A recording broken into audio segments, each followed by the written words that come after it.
How to invite Facebook friends on Instagram. Hello everyone, welcome to another tutorial. In today's video, I'll be showing you guys how you can easily add Facebook friends on your Instagram.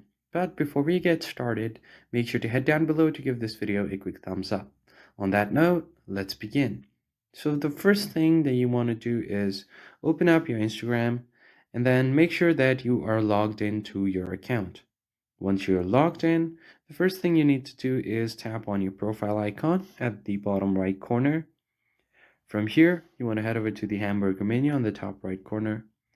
Now, once you get to your settings and activity, just scroll down a bit until you see this option, how others can interact with you.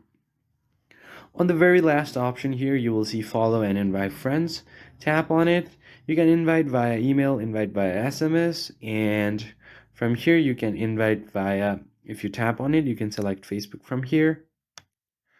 So from here you can just select your Facebook application, and then once you do that, you should be able to invite friends on your Facebook. So this is the first method. The second method is to actually, if you go back and then tap on your account center, you will find different profiles here. Make sure that you have your accounts connected to your account center, and if you do this, your account will be suggested to your Facebook friends. So that's pretty much it. If you found this helpful, hit like, share, and subscribe. I'll see you guys on the next one.